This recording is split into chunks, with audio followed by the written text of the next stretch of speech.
অন্য সকল দল থেকে আমরা আলাদা, অন্য কোন দলকে আমরা সমর্থন করতে পারছি না বলেই তো আমরা একটা নতুন রাজনৈতিক দল। আমরা বিএনপি পছন্দ করি না, আমরা জামাতে ইসলাম সমর্থন করি না, আমরা অন্য যেই দলগুলো আছে সেই দলগুলোকেও মনে করছি না যে বাংলাদেশের জন্য এই মুহূর্তে সুইটেবল। এই কারণেই তো আমরা সবাই নিজেরা মিলে একটা নতুন দল করেছি, সেটাই তো।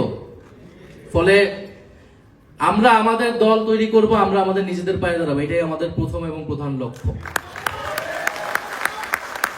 আমরা কারো মুখোমুখি হয়ে কার সাথে যাব কি যাব না সেইগুলো আমাদের সেকেন্ডারি বিষয়।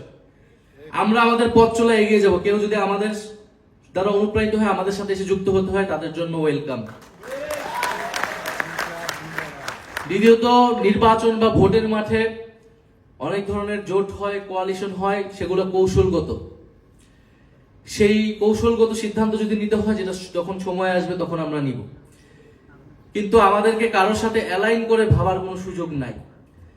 জাতীয় নাগরিক পার্টি একটি স্বতন্ত্র রাজনৈতিক দল, তার একটি স্বতন্ত্র লক্ষ্য এবং আদর্শ রয়েছে। সেই লক্ষ্য আদর্শ নিয়ে আমরা জনগণের কাছে যাব এবং আমরা নিজেদের মাটি শক্ত করে আমরা আসলে প্রতিষ্ঠিত হব, এটাই আমাদের প্রত্যাশা। ফলে কেউ যদি জিজ্ঞেস করে জোটে যাব কি যাব না, জাতীয় নাগরিক পার্টি নিজের পায়ে দাঁড়িয়ে রাজনীতি করবে, নিজের রাজনীতি করবে, এটাই জাতীয় নাগরিক পার্টির অবস্থা।